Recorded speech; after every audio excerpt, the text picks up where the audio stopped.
자, 오늘 누가복음 강해 다 같이 보실 말씀 누가복음 11장 9절입니다. 11장 9절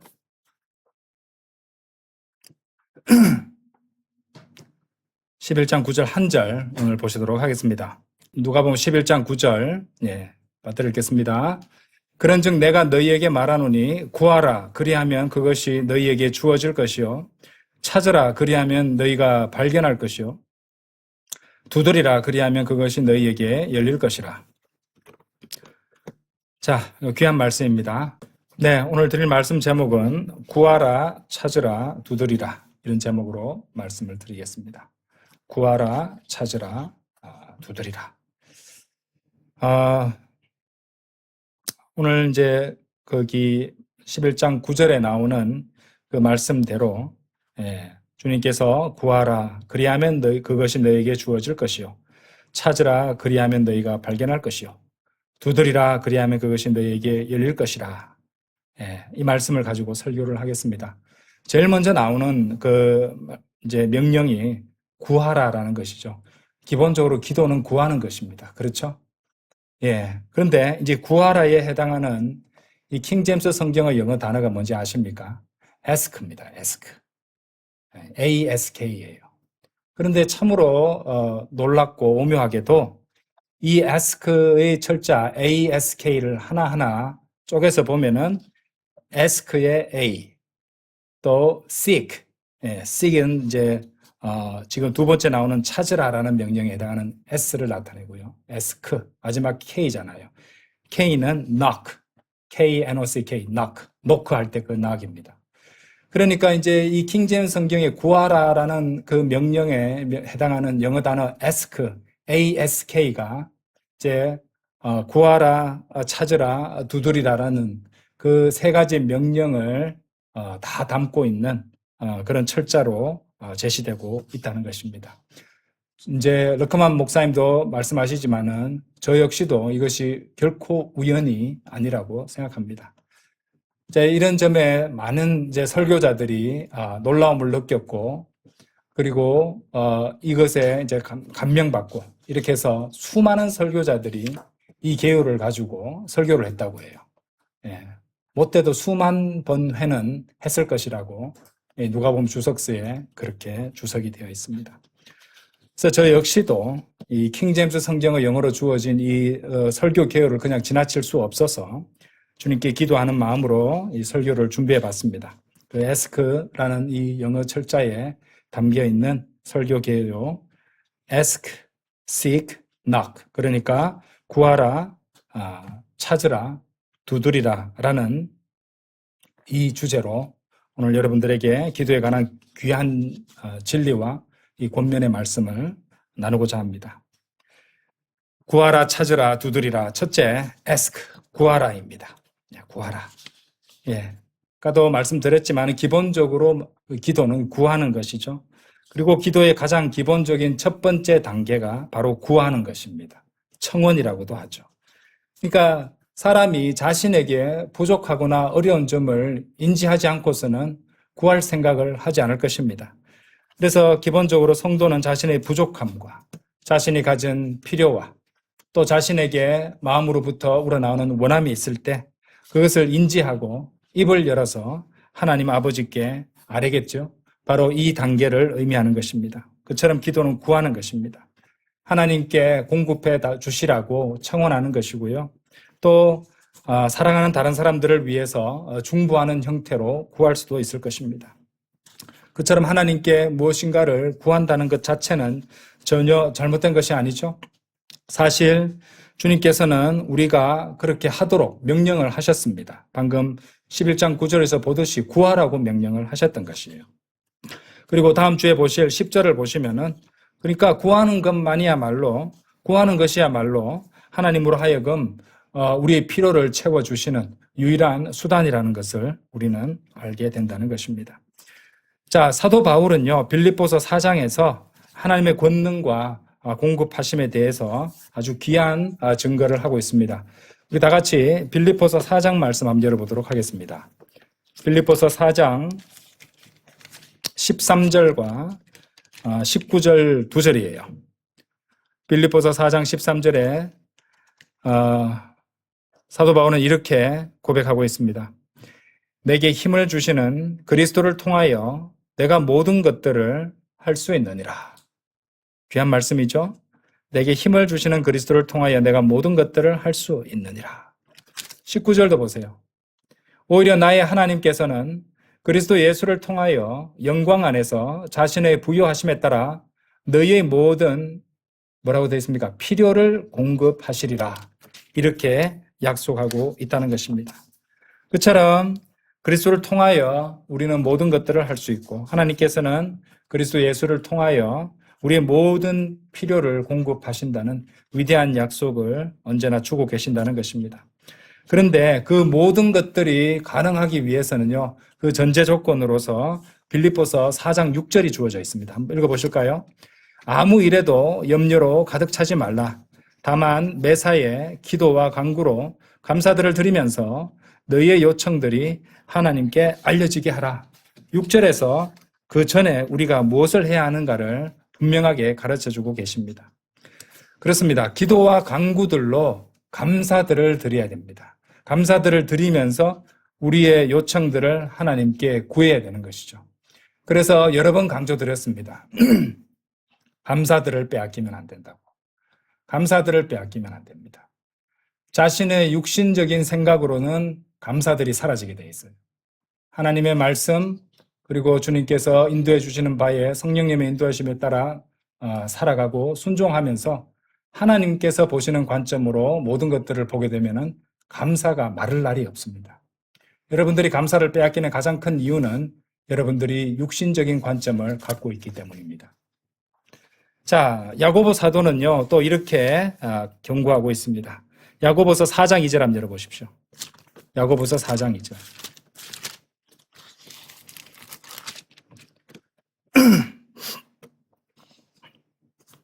야고보 사도는요, 여기서 우리가 기도하고 또 구해도 아무것도 얻지 못하는 그런 이유 중에 하나가 애당초 구하지 않기 때문. 그러니까 실제로 기도한다고 하면서도 제대로 구하고 있지 않은 경우도 너무도 많습니다. 한두 번 기도하고 끝내버리는 경우도 많고요. 무엇을 기도하는지도 잘 모르고 그냥 형식적인 기도를 하는 것이니까 그 모든 게 포함되겠죠. 아예 구하지 않는 것부터 시작해서 말입니다. 4장 2절입니다. 너희가 절실히 바라도, 바라도죠, 그죠? 바라는 겁니다. 절실히 바라도 갖지 못하는 것이고, 너희가 죽여서 갖고자 갈망하여도 얻어낼 수 없느니라. 너희가 싸우고 전쟁하여도 여전히 너희가 갖지 못하느니라. 이는 그럼 뭐라고 나옵니까? 너희가 구하지 않기 때문이라. 자, 하나님께 구한다는 자체가 하나님께 모든 것이 달려있다는 것을 고백하는 것 아닌가요? 독일 속담에도 모든 것은 하나님의 축복하심에 달려있다는 말이 있듯이 참으로 그것을 믿고 또 그것을 온전히 신뢰하는 사람만이 하나님께 참된 구함을 드릴 수 있을 것입니다. 성경 기록은 하나님께서 성도의 기도를 들으시고 또 그 응답해 주시는 것에 대해서 몇 가지 지침들을 주고 계십니다. 자, 먼저 성경 기록은요, 지혜를 구할 때 흔들림 없이 믿음 안에서 구해야 된다고 말씀하세요. 무엇 안에서요? 믿음 안에서 구해야 한다고 말씀하십니다. 자, 야고보서 펼쳐놓으셨죠? 1장 가보세요. 야고보서 1장. 야고보서 1장 5절 6절이에요. 만일 너희 중 누군가 지혜가 부족하다면 그로 하여금 모든 사람들에게 관대하게 주시며 질책하지 아니하시는 하나님께 구하게 하라. 여기도 구하라는 말이 나오죠. 그리하면 그것이 그에게 주어지리라. 그러나 주의사항이 나옵니다. 그로 하여금 어떤 일에도 흔들림 없이 믿음 안에서 구하게 하라. 하나님을 온전히 신뢰하고 그분께 구할 때 그분을 의심하면 안 되잖아요. 그렇죠? 그래서 어떤 일에도 흔들림 없이 믿음 안에서 구하게 하라. 이는 흔들리는 자는 바람에 밀려 요동치는 바다의 파도와 같기 때문이라. 이렇게 말씀하십니다. 그렇죠? 자, 아까 보셨던 야고보서 4장 2절 3절도 한번 다시 돌아가 보세요. 거기에서도 우리가 또 다시 한번 확인해야 되는 지침이 나와 있습니다. 야고보서 4장 2절 3절에서는 자, 당연히 뭡니까? 구해야 되죠. 구하지 않으면 당연히 갖지 못합니다. 그런데 구한다 할지라도 얻지 못하는 경우가 있어요. 구한다 해도 얻지 못한다면 그것은 정욕에 구하려고 잘못 구했기 때문이라고 말씀하십니다. 4장 3절 보세요. 너희가 구하여도 받지 못하나니 너희가 그것을 너희 정욕들에 소진하려고 잘못 구하기 때문이라. 자, 구하는 것은요, 잘못 구하는 것들이 있어요. 잘못 구하는 것은 앞서 언급드렸듯이 믿음 안에서 구하지 않는 것도 잘못 구하는 것이고, 이것처럼 정욕에 소진하기 위해서 잘못 구하는 것도 있습니다. 그렇죠. 하지만 만일 우리가 주님의 뜻에 따라 구한다면 주님께서는 우리의 기도를 들어주실 것입니다. 자, 요한일서 5장도 한번 열어보세요. 요한일서 5장. 요한일서 5장 14절 15절이에요. 그런즉 이것이 우리가 그분 안에서 가지는 확신이니 만일 우리가 그분의 뜻에 따라 어떤 것이든지 구한다면 그분께서 우리의 말을 들으신다는 것이라. 그래서 주님의 뜻에 따라 구해야 된다는 것이죠. 그리고 만약 우리가 무엇을 구하든지 그분께서 우리의 말을 들으시는 줄 우리가 안다면 우리가 그분께 간절히 바라는 청원들을 우리가 얻을 줄도 우리가 아느니라. 그렇죠. 간절히 바라는, 마음을 다해서 구하는 간절함. 그리고 주님의 뜻에 따라서 구하는 것. 그죠? 믿음 안에서 흔들리지 않고 구하는 것. 잘못 구하는 건 뭐라고 말씀드렸어요? 정욕에 소진하려고 구하는 것. 그런 것들이 된다는 것입니다. 자, 그런데 분명 여러분들은 기도 드리면서 때때로 내가 기도 드리는 것이 하나님의 뜻에 온전히 일치하는 것인가 애매한 문제들도 있을 것이에요. 그렇지 않습니까? 그렇죠? 그러면 내가 드리는 기도를 하나님께서 들으시는지 안 들으시는지 의아해할 수도 있고 확신도 없을 수도 있고 걱정도 될 수 있습니다. 그런데 그렇다면 하나님의 뜻을 잘 모르니까 구하지도 말아야 된다는 말입니까? 그렇지 않습니다. 예.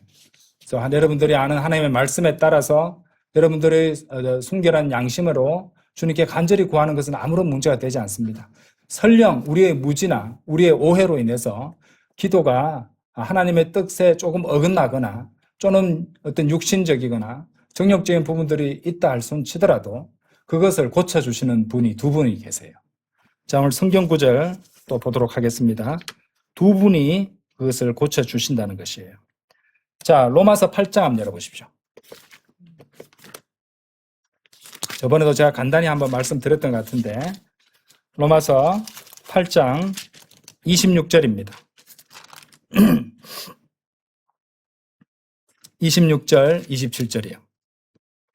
마찬가지로 성령께서도 우리의 연약함들을, 육신이 연약하잖아요. 그렇죠? 우리의 연약함들을 도우시나니, 잘 보세요. 우리가 마땅히 기도해야 할 바를 우리 자신이 모르기 때문이라.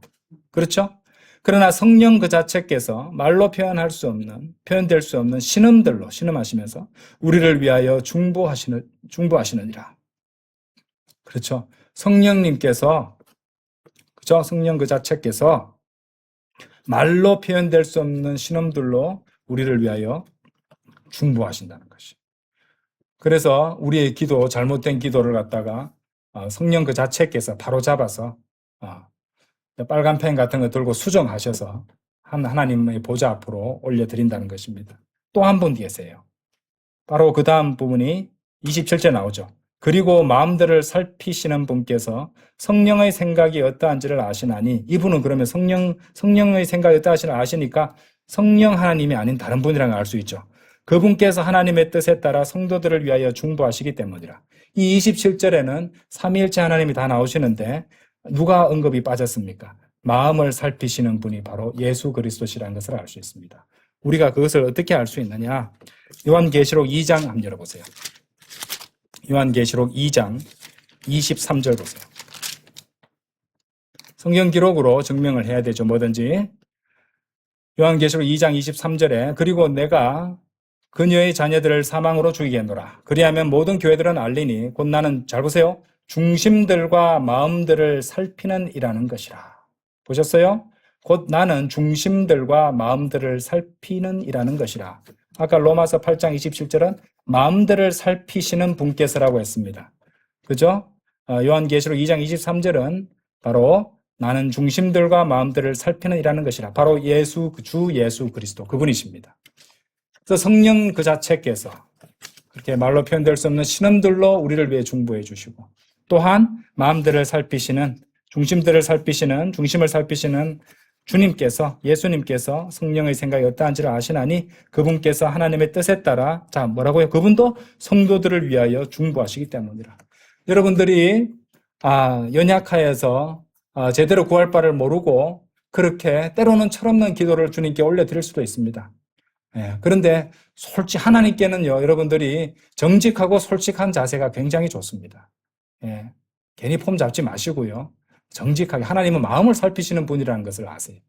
하나님은 우리 마음에 일어난 일을 일일이 다 아시는 분인데, 거기서 어떻게 꾸미고 하는 게 있겠습니까? 솔직하게 하나님께 구하면은, 자, 성령님과 예수님께서 우리를 위해 중보해 주시고, 잘못된 기도를 바로 잡아서 하나님께서 흡족한 기도로 바꾸어 받으실 수 있도록, 응답하실 수 있도록 해 주신다는 것입니다. 아시겠죠? 얼마나 든든합니까? 그렇죠? 그런 두 분이 기다리고 계신데, 더욱더 열심히 구해야 되지 않겠습니까? 자, 그러므로 우리가 말씀들을 통해 알 수 있는 최대한의 하나님의 뜻을 따라서 하나님께 구하되, 우리의 필요한 것들을 구하고 우리의 소원과 염원에 대해서 구해야 됩니다. 자, 우리의 모든 필요를 주님께서 공급하신다는 것을 믿는다면 사실 필요한 모든 것들에 대해서 주님께 구하고 있어야 됩니다. 그것이 또 주님과 함께 나누는 교제가 된다는 것이죠. 그리고 기도하는 동안 우리는 참으로 효율적으로, 효과적으로 여러 가지 마귀의 영적 공격으로부터, 세상의 영적 공격으로부터, 육신적 영적 공격으로부터 보호받을 수 있습니다. 자, 우리는 그처럼 구하는 것이 얼마나 중요한지를 알고 있어야 됩니다. 사실 우리가 받은 구원도 사실은 하나님께 구했기 때문에 받을 수 있었던 것입니다. 여러분 그거 기억하시나요? 자, 로마서 10장 가보시죠. 10장 13절이에요. 자, 이는 누구든지 주의 이름을 부를 자는 구원받을 것이기 때문이라. 주님께 구원해 주십시오. 저는 죄인입니다. 저를 구원해 주십시오. 라고 구했기 때문에 주님께서 구해 주신 것이잖아요. 구원해 주신 것이잖아요. 구했기 때문에. 그렇죠? 그만큼 중요한 겁니다. 우리가 구했기 때문에 우리는 구원을 받은 것이에요. 마태복음 16장 30절 열어보세요. 베드로가 주님을 바라보며 씩씩하게 무리를 걷다가 가라앉기 시작했어요. 그때 베드로가 물에 가라앉으면서 주님께 뭐라고 구했습니까? 16장 30절 보세요. 마태복음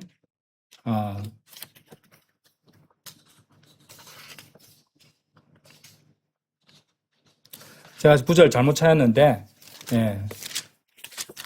뭐라고 말했냐면은 Save me, Lord save me. 주여 저를 구원하여 주소서라고 구했단 말입니다. 그렇게 구했기 때문에 주님께서는 손을 내밀어 그를 건져 주셨던 것입니다. 주여 저를 구원하소서. 그것도 구한 것이잖아요. 그렇죠? 자, 그 구함이야말로 정말로 온 마음을 다해서 간절하게 구했던 구함이었습니다. 그리고 그 구할 때의 마음가짐만 보십시오. 물에 가라앉고 있는데 나를 구해 주실 분이 바로 주님밖에 없다는 그 믿음으로 구한 것이잖아요. 그러니까 주님께서 모든 것을 주관하신다는 고백 역시 했던 것입니다. 그리고 주님에 대한 전적인 신뢰를 보여주는 것이기도 한다는 것이죠. 자, 그래서 여러분들이 이거 한번 생각해 보세요. 여러분의 삶에 여러 가지 크고 작은 문제가 끊이지 않을 수 있습니다. 그 이유가 뭔지 아십니까? 어쩌면 여러분들이 주님께 제대로 구하지 않고 있기 때문인 것이.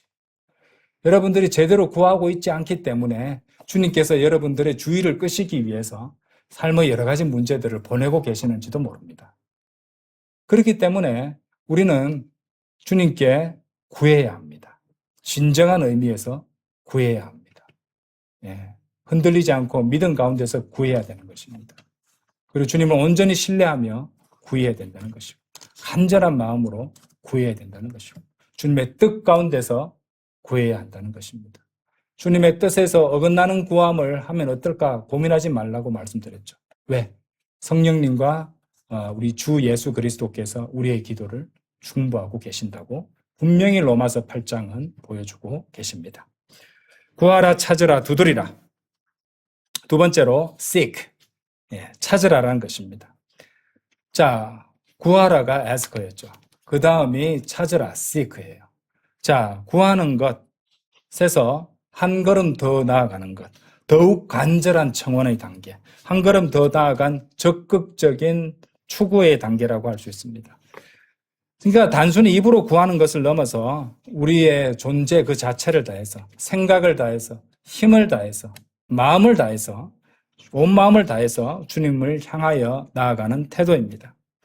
자, 이 태도에 대해서 예레미야 예언자는 우리가 어떤 자세로 찾아야 되는지를 잘 보여줍니다. 예레미야서 29장 한번 열어보세요. 예레미야서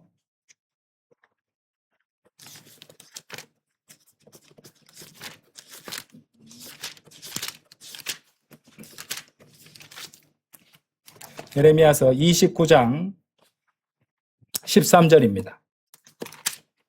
제가 읽어보겠습니다. 예레미야서 29장 13절입니다.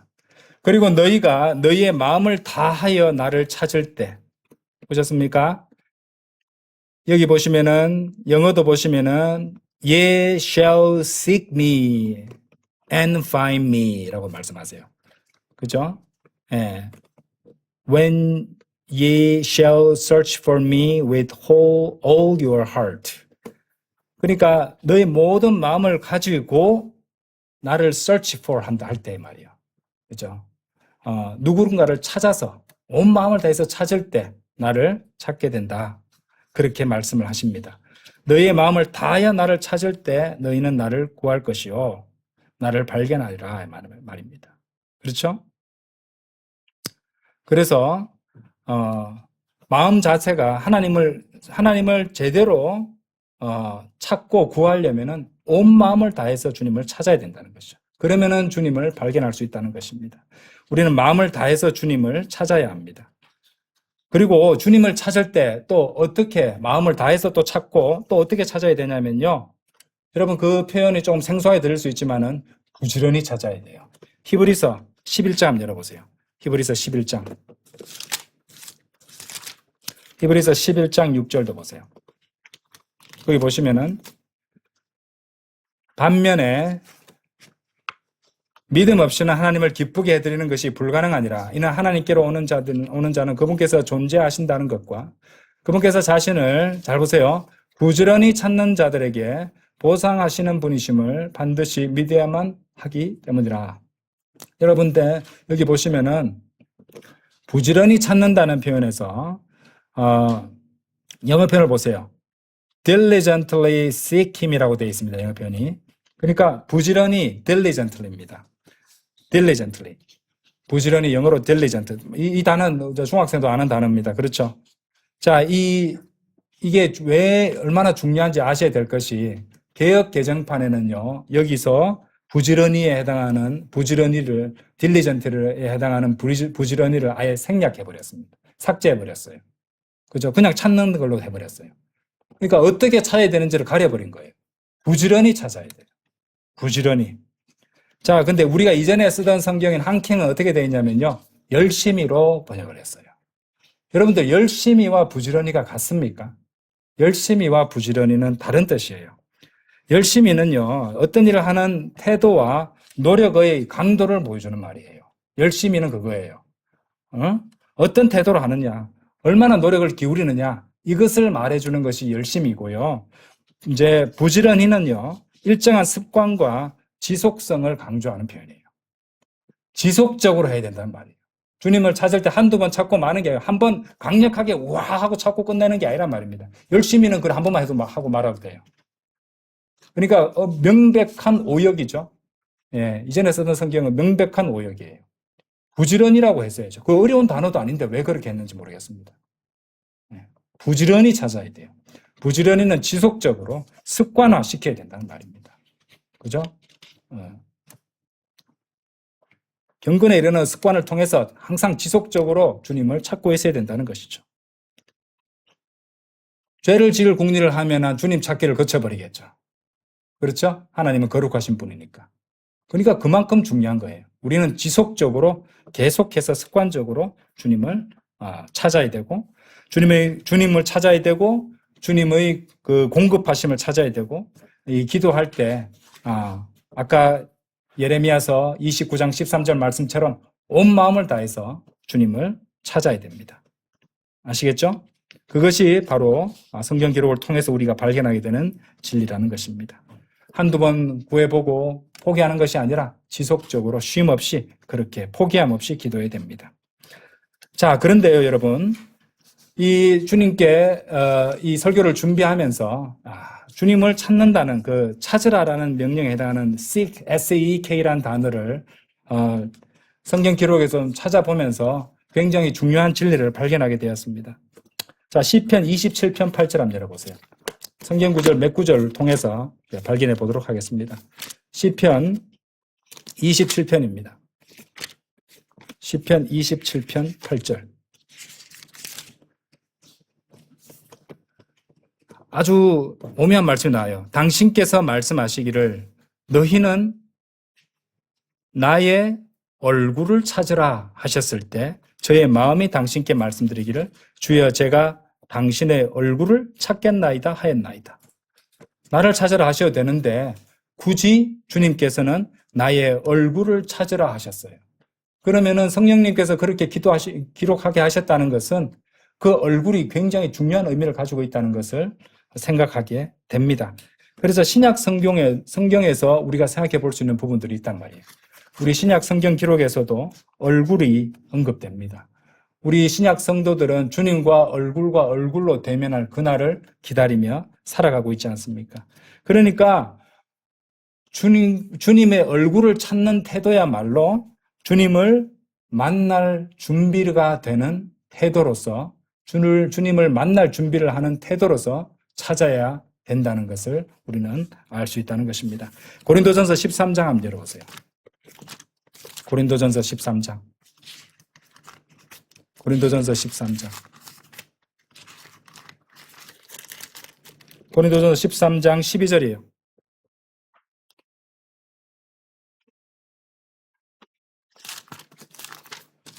고린도전서 13장 12절.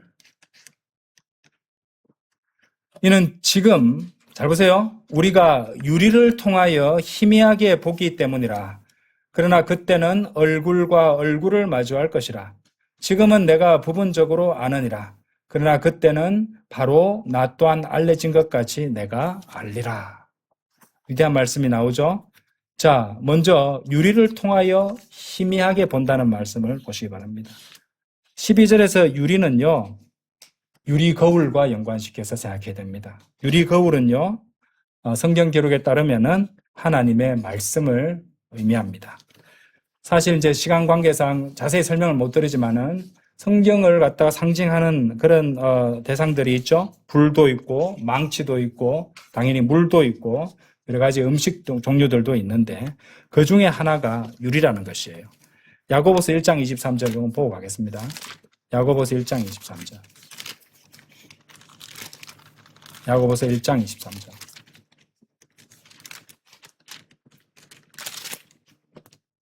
이는 만일 누군가 말씀을 듣는 자가 되고 실행하는 자가 되지 않으면 그는 자신의 본래 얼굴을, 여기도 얼굴이 나왔죠? 그 다음에 또 뭐가 나와요? 유리가 나오죠? 유리 거울로 보고 있는 사람과 같기 때문이라.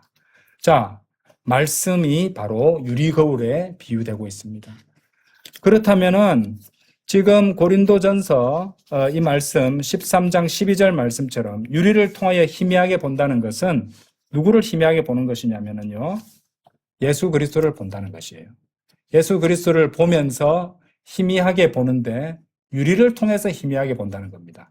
하나님의 말씀들을 통해서 보고 있다는 것이요. 이 신약 성도들, 지금 이 교회 시대, 이 은혜 시대, 주님 오시기 전까지 우리는 이 유리 거울인 하나님의 말씀 성경을 통하여, 그렇죠? 우리가 이 성경을 통하여 온전히 볼 수 있는 건 아니잖아요. 그렇죠?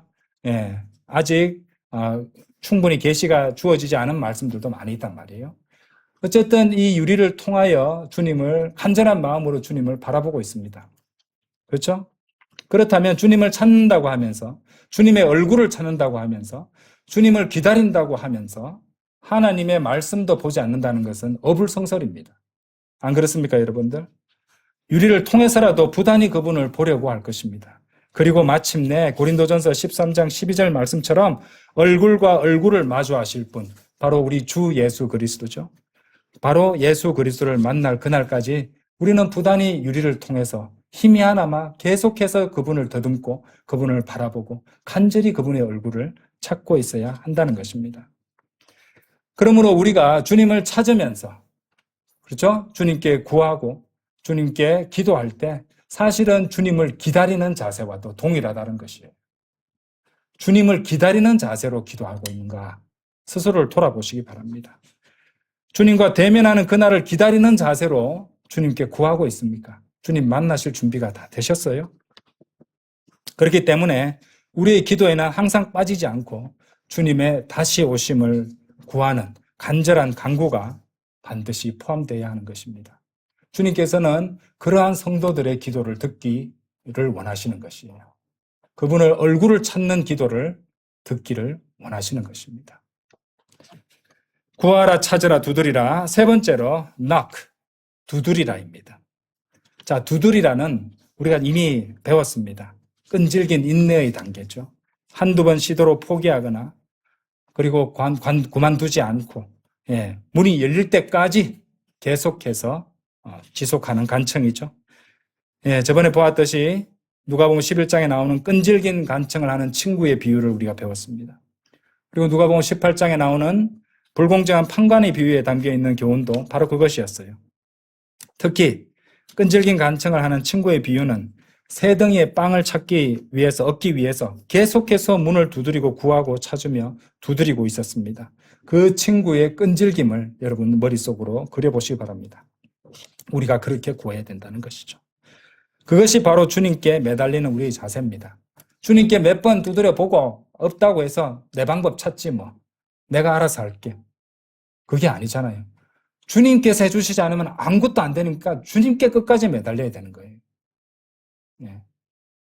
다시 말씀드리지만 모든 것은 주님의 축복하심에 달려있다니까요.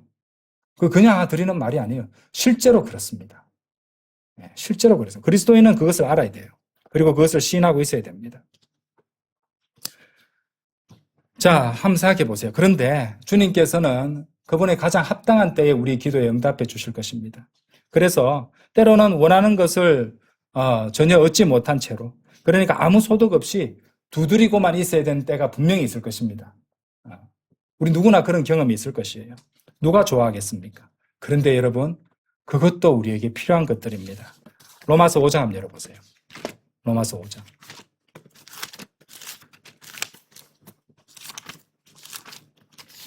로마서 5장. 그 두드리는 시간을 통해서, 그 고통스러운 시간을 통해서 주님께서 우리 안에 열매를 맺게 하고 계신다면 어떻게 하시겠습니까?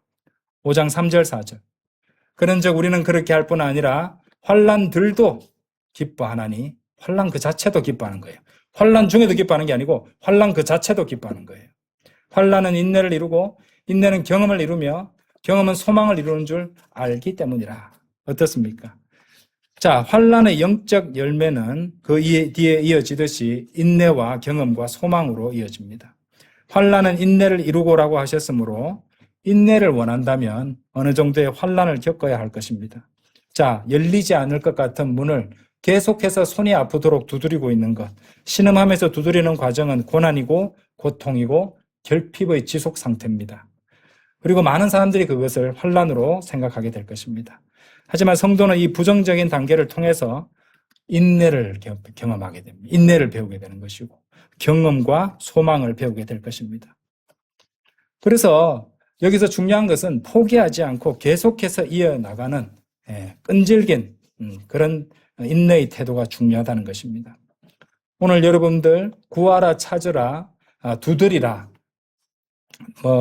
제가 헬라를 잘 아는 사람도 아니고 근데 말씀을 드려야 되는 이유가 하나 있는데 이 구하라, 찾으라, 두드리라에 해당하는 그 헬라어 세 단어는요, 순서대로 아이테이테, 제이테이테, 크루에테 이 세 단어입니다. 이 세 단어 모두 헬라어 현재 명령형이에요. 문법에 담긴 진리가 있습니다. 그 문법상에 의미하는 바는요, 현재 명령형이란 말이에요. 그러니까 계속 구하고, 계속 찾고, 계속 두드리라란 뜻입니다. 예, 계속 구하고, 계속 찾고, 계속 두드리라는 명령이 된다는 것입니다. 아까 그래서 여러분들 히브리서 말씀하고 연결되죠. diligently. 그죠? 부지런히는 뭐랬어요? 습관적이고 지속적인 거라 했잖아요. 여기 이것도 마찬가지입니다. 그처럼 그렇게 지속적으로 끈질긴 지속성을 내포하고 있다는 것입니다. 요구한다는 것입니다. 다시 말해서 이 한 가지 끈기 있는 기도의 태도인 구하라부터 시작해서 찾으라, 두드리라까지 점점점 더 강도가 점층되면서 계속해서 지속적으로 이어지게 하라는 명령입니다. 그처럼 우리는 두드려야 됩니다. 끈질기고 지속적인 한두 번의 하고 많은 싱거운 시도가 아닌 끊임없고 끈질기고 지속적인 기도로 두드리고 있어야 된다는 것입니다. 그러면서 우리는 더욱더 겸손해지고 주님께 더욱더 매달리게 되고 주님의 뜻에 자신을 일치시켜 나가는 과정으로 얻게 될 것입니다. 이제 결론을 맺겠습니다. 요한계시록 3장 열어보십시오. 설교를 준비하면서 굉장히 오묘한 말씀을 발견했어요. 자, 요한계시록 3장 20절입니다. 우리 잘 아는 말씀이에요. 때로는 우리 불영할 때도 사용하는 말씀입니다. 제가 읽어보겠습니다. 우리만 두드리는 줄 알았는데 주님도 두드리고 계세요. 한번 보세요. 보라, 내가 문 앞에 서서 두드리노라. 누구든 나의 음성을 듣고 문을 열면 나는 그에게로 들어갈 것이요 그와 함께 만찬을 먹고 그도 나와 함께 만찬을 먹으리라. 이 말씀에 두드리는 주체가 누구십니까? 여러분입니까? 성도입니까? 아니요, 주님이십니다. 주님이 문 밖에서 두드리고 계세요. 놀랍게도 주님이 두드리고 계십니다. 우리 보고 두드리라고 명령하셨던 그분께서 두드리고 계세요. 여기서 주님께서는 함께 만찬이죠. 식사입니다. 식사는 곧 교제를 의미하는 것이잖아요. 교제를 나누시기 위해서 문을 두드리고 계신다는 것을 보게 됩니다. 사실 우리는 여러 가지 죄와 육신적인 삶으로 인해서 주님과의 교제를 상실한 채 살아가고 있을 때가 있습니다. 그런 때 우리는 기도를 해도 마치 주님께서 전혀 기도를 듣지 않으시고 들으셔도 허락하시지 않으실 것처럼 그렇게 느껴지게 됩니다. 하지만 성도 여러분, 그거 아십니까? 그 순간 여러분이 열리지 않는 문을 하염없이 두드리고 있는 것 같은 그 순간에도 주님께서 사실은 그 문 앞에 서서 그 문을 두드리고 계신다는 사실을 말입니다. 결국 주님의 음성을 듣지 못하게 만들고 주님과의 교제를 가로막고 있는 그 모든 장애물과 굳게 닫힌 문은 사실 우리가 만들어낸 것입니다. 더욱 정확하게는 우리 육신이 만들어낸 것이고 우리 몸에 자리 잡고 있는 죄가 만들어내고 있는 것입니다. 주님께서 문을 잠그고 안 열리는 것처럼 두드리는 연기를 하시는 것이 아니라는 말입니다. 그러므로 우리가 끈질긴 기도로 구하고 찾고 두드리는 동안 사실은 우리는 주님께 연결되고 주님과 함께하기 위한 필수적인 과정을 통과하고 있는 것이라고 생각할 수 있습니다. 곧 우리가 두드리는 동안 사실은 주님께서는 그 순간에도 우리를 두드리고 계십니다. 말씀으로 우리의 마음을 두드리고 계시고 때로는 고난과 시련을 통해 우리의 완고한 자아를 두드려 부수고 계시는지도 모릅니다. 그리고 끊임없이 두드리는 소리를 통해서 우리의 발걸음을 조금씩 하나님께로 인도하고 계시는 것입니다. 우리가 이런저런 필요와 원함을 구하며 응답을 얻기 위해 주님의 보좌 앞에 문을 두드리는 동안 주님께서는 역시 우리의 마음 문을 두드리시면서 그분의 뜻 안으로 우리를 초대하고 계시는 것입니다. 그러므로 사랑하는 성도 여러분, 그렇게 주님의 뜻을 구하며 온 마음을 다해서 부지런히 그리고 끈질기게 구하고 찾고 두드리십시다. 그러면 주님께서도 문을 두드리시면서 주님과 우리 사이를 막고 있는 참다운 교제를 맡고 있는 그 방해물들을 보게 해 주실 것입니다. 그러면 우리는 그것을 확인하는 즉시 그 모든 방해물들을 치워버려야 됩니다. 그것은 우리가 치워야 돼요. 그리하여 참된 의미의 기도 응답과 참된 의미의 주님과 나누는 귀한 교제 가운데서 살아가십시다. 그러기 위해서 성도 여러분, 구하십시오. 그리고 찾으십시오. 그리고 두드리십시오.